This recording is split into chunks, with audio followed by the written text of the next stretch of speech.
Entrevista coletiva com o técnico Marquinhos Santos na semana que antecede a mais uma partida do Juventude na Série A do Campeonato Brasileiro, dessa vez diante do Sport. O jogo será realizado no domingo no estádio Alfredo Jaconi. Marquinhos, primeira pergunta é de Thiago Nunes, TV Papo by Bitcom. No último jogo, alguns reforços estrearam, como o William Matheus e o Paulinho. Na sequência, ainda entrou o Bruninho. Esse é o momento natural de construção da equipe, já que foram contratados 8 atletas para o Campeonato Brasileiro, Marquinhos? Quem fez a pergunta? Foi de Thiago Nunes, TV Papo by Bitcom. Thiago, essa fase, né, em início de competição, início de brasileiro, nós temos aí procurado, dentro da estratégia de modelo de jogo, também estar, a partir de agora, fazendo com que tenha o rodízio em função até do desgaste, né, de tabela, jogos no meio de semana, com final de semana. Então isso acarreta, né, inevitavelmente trocas por conta desse desgaste. Então vamos analisar e avaliar a condição física e clínica de cada um para que possa tomar a melhor decisão quanto à escalação inicial frente ao Sport. Pergunta de Matheus Maciel, da Rádio Caxias. O que a equipe aprendeu com as 2 derrotas dentro do estádio Alfredo Jaconi e qual a postura que o Juventude pretende ter contra o Sport?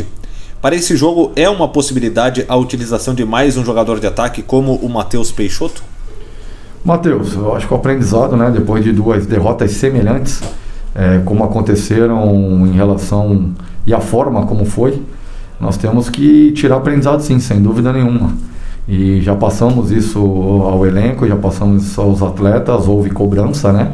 Ou cobrança por parte diretiva, inevitavelmente pelos resultados dentro de casa, e cobrança também de comando para comandado, mas o principal foi dentro do vestiário ele se cobrando, né? Ele sabendo dos erros que aconteceram, da maneira como se deu as derrotas, e isso que me traz um alento, que me traz uma segurança do aprendizado ter acontecido, né? Nós não podemos repetir os mesmos erros. Erros acontecerão, que faz parte do jogo, faz parte do processo do desporto, do futebol, mas tem que ser outros erros, não os mesmos em relação aos 2 jogos em que sofremos as 2 derrotas. Pergunta de Pedro Petrucci, Jornal Pioneiro e Rádio Gaúcha Serra. Foram 2 gols em bola aérea defensiva. Qual tipo de correções são feitas para essas jogadas? Treinamento, né? Treinamento, fazia tempo, na verdade foram 2 gols, mas de bola parada efetivamente foi um, né? O outro foi de retorno de segunda bola, não foi a bola parada efetiva, né? Apenas o gol contra do William, que foi a bola parada efetiva. O segundo gol foi uma bola de retorno de rebote de segunda bola que voltou para o Scarpa e ele, com muita qualidade, executou o cruzamento. Mas é só treinamento, corrigindo no visual também, colocando análise de vídeo para que os atletas possam observar os erros que cometemos para que não se repita.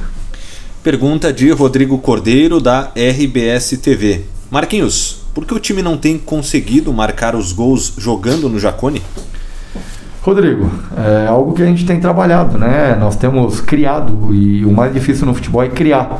Ter oportunidade, nós temos construído isso, nós temos tido, ou tivemos uns 2 jogos em que jogamos aqui com 2 grandes equipes, né, que hoje tem os títulos internacionais ou continentais, o Atlético Paranaense, recentemente campeão sul-americano, e o Palmeiras campeão da Libertadores, né? Então, e mesmo diante desses 2 grandes adversários, nós criamos a oportunidade até de sair à frente no placar e não o fizemos.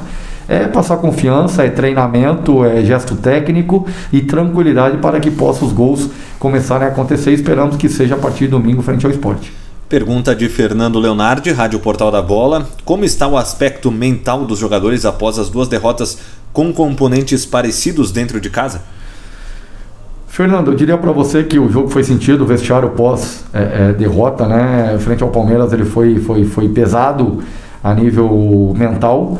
Porém, creio que é um grupo que reviu, né? Nós apresentamos novamente o modelo em vídeo, né, do jogo, e vimos de que o time teve controle em certos momentos da partida, teve até mais posse em certos momentos da partida e construiu para sair à frente do placar, e isso traz uma condição de que nós possamos aí estar melhorando dentro da tabela de competição. Ainda é início, sabemos disso, não podemos deixar esses pontos para trás, vamos ter que buscar ali na frente, mas dentro dessa construção de início de competição, início de Campeonato Brasileiro, pela experiência, eu garanto a você que nós estamos construindo, mas com uma base sólida, para que possamos aí estar fazendo com que o Juventude hoje encontre-se no Z4, mas que ali na frente, sem dúvida nenhuma, estará fora dessa zona de rebaixamento. Pergunta de Thiago Nunes, TV Papo by Bitcom. Qual a situação do jogador Alisson, que saiu lesionado no último jogo? Thiago, ele está sendo reavaliado, né? Ontem ele não treinou, hoje ele fez o exame, vamos aguardar até para ver se ele apresenta condições ou não de jogar no domingo. Pergunta de Matheus Maciel, da Rádio Caxias.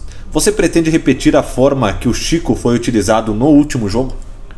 Quem que fez? Matheus Maciel. Matheus, parabéns. Isso é uma pergunta tática, né? De observação tática.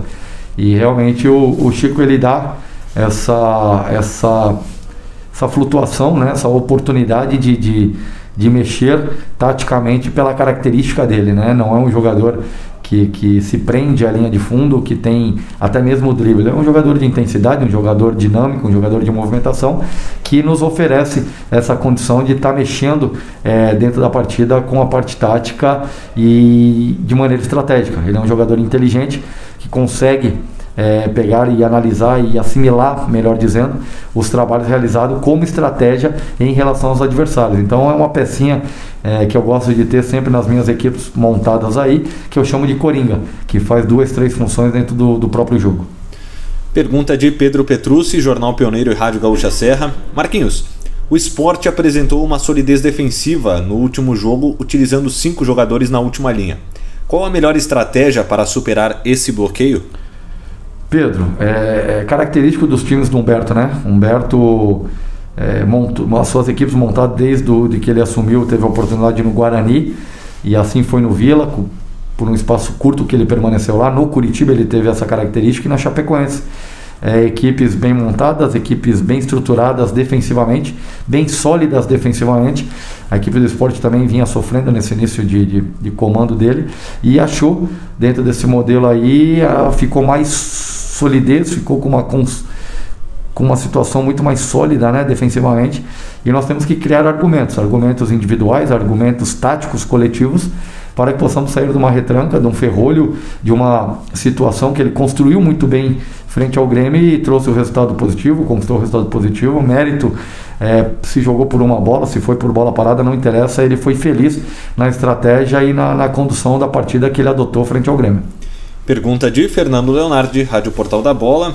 O que foi dito nessas últimas horas aos atletas sobre a importância de ter um equilíbrio nos 2 tempos da partida para que um novo tropeço não venha a ocorrer neste domingo? Bem observado, Fernando. Nós temos aí conversado, né, e cobrado o elenco em relação a isso.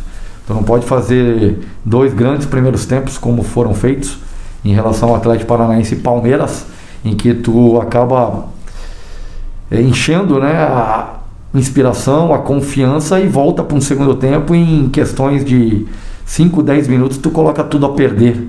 Então tem que se ter um equilíbrio, por mais que saia atrás no placar, tem que se manter mentalmente forte, estruturado psicologicamente, para que possa ir atrás do placar, seja de empate e posteriormente de virada, que o jogo ainda encontra-se em aberto. A partir do momento que tu toma o segundo gol, fica mais exposto, que tu tem que buscar o primeiro gol, e aí tu se expõe mais, tu abre mais a tua equipe e fica sujeito a sofrer ações de contra-ataques, e aí a tendência, né, não consegue o gol, desestruturar ainda mais, mentalmente fragilizar, e aí fica uma situação como aconteceu contra o Atlético e contra também o Palmeiras, muito mais próximo de tomar depois dos 40 minutos o terceiro gol do que fazer o primeiro. Então tem que ter equilíbrio e paciência dentro desse processo que nós estamos conversando com o elenco, com o grupo e com os atletas.